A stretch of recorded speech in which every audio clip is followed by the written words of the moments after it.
ليه مهم ان انا اتعلم الاساسيات؟ وليه اصلا في كل الفيديوهات اللي انا عمال بعملها عن الاي اي او عن البرمجه او التكنولوجي بشكل عام انا بحاول بقدر الامكان ان انا اعلم معنى كلمه كذا ايه او اساس كذا ايه. فمره من المرات انا كنت بدرس لمجموعه من الطلاب، واللي حصل ان انا لما سالتهم معنى كلمه مثلا هوستنج او سيرفر او كده، في ناس عارفه الكلمه معناها ايه وفي ناس ما كانتش عارفه طبعا، بس خلينا نقول الناس اللي عارفين. هو عارف، بس لما جيت قلت له طب انا ما اعرفش مثلا اشرح لي ده معناه ايه، ما قدرش يرد عليا. فساعتها عرفت انه مش متعلم الاساسيات، هو بس كل الفكره ممكن يكون سمع عن الكلمه او سمع ان دي كذا وخد المعلومه، بس هو مش فاهم اي اساسيات. مشكله بقى بسبب عدم فهمه للاساسيات دي ما يقدرش يبني اي حاجه. وعلشان ابين لهم اهميه الموضوع ده عملت حاجه بسيطه جدا. قلت له ببساطه لو انت النهارده خلينا نقول مثلا اتعلمت البرمجه بشكل كويس، يعني بنيت اساسيات البرمجه بشكل كويس، عرفت ازاي تدير اللوجيك والكلام ده كله، وقلت لك مثلا اعمل لي برنامج فك ضغط، ما قدروش يجاوبوا برضه. بس لما قمت راح قال لهم برنامج فك الضغط ده ببساطه هو لو انت بتكتب في تكست السلام عليكم ورحمه الله وبركاته وشويه كلام كده، في النهايه في فريكوانس للحروف اللي موجوده، يعني تكرار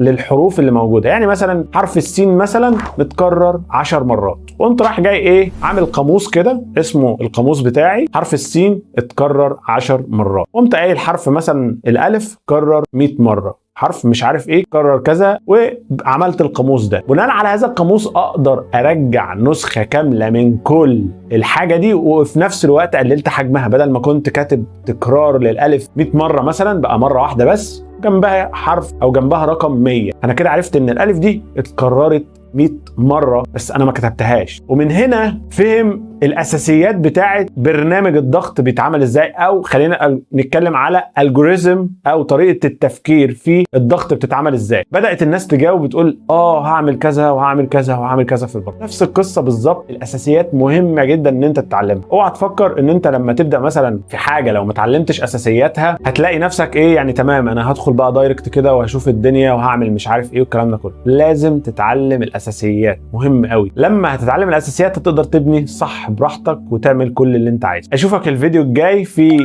حاجات اساسيه هنتعلمها وبرضه حاجات متقدمه نتعلمها ان شاء الله. شكرا ليك.